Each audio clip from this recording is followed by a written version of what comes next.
Iran ऐं अमरीका विच में छिकताण हिकु नए मोड़ ते पहुची वई आहे। अमरीकी सदर डोनाल्ड ट्रंप ऐलान कयो आहे त ईरान सां जंगबंदीअ में वाध कई वई आहे, पर साॻिए ई वक़्तु ईरानी बंदरगाहनि ते नाकाबंदी जारी रहंदी।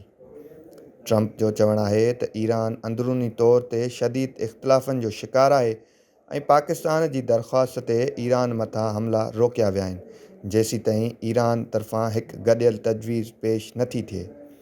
ॿिए पासे वज़ीर आज़म शहबाज़ शरीफ़ सदर ट्रंप जे फ़ैसिले खे साराहियो आहे। उन सां गॾु चयो त पाकिस्तान इलाइक़े में अमन लाइ सिफ़ारती कोशिशूं जारी रखंदो। इस्लामाबाद में ईरान ऐं अमरीका विच में ॻाल्हियुनि जे ॿिए दौर जा इम्कान त आहिनि, जेके ईंदड़ कुझु ॾींहंनि में ॻाल्हियूं थी सघनि थियूं। पर अहम ख़बर इहा आहे त अमरीकी नायब सदर जो पाकिस्तान वारो दौरो मुअतल कयो वियो आहे, जंहिंसां ॻाल्हियुनि बाबति ग़ैर यकीनी सूरतहाल बरक़रार आहे।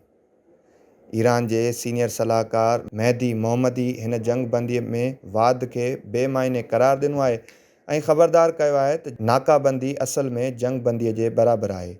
ईरान तरफ़ां वाज़े कयो वियो आहे जेकॾहिं दबाउ वधायो वियो त हू फ़ौजी कार्रवाइनि ज़रिए जवाबु ॾेई सघे थो। इन विच में आबनाए हुरमज़ जी सूरतहाल वधीक छिकताण वारी थी वई आहे, जिते अमरीकी ऐं ईरानी फ़ौजी सरगर्मियूं वधी रहियूं आहिनि ऐं जहाज़नि खे निशानूं बणाइण जा वाक़िआ पिणु साम्हूं आया आहिनि। इस्लामाबाद ऐं रावलपिंडीअ में सिक्योरिटी सख़्तु कई वई हुई, पर हाणे कुझु हद ताईं सिक्योरिटीअ में नरमी आंदी वई आहे, जॾहिं त रेड ज़ोन वारो इलाइक़ो हिन वक़्तु बि सील आहे। सदर ट्रंप हिकु वॾी दावा कंदे चयो आहे त ईंदड़ 36 खां 72 कलाकनि में अहम पेशरफ़्त थी सघे थी।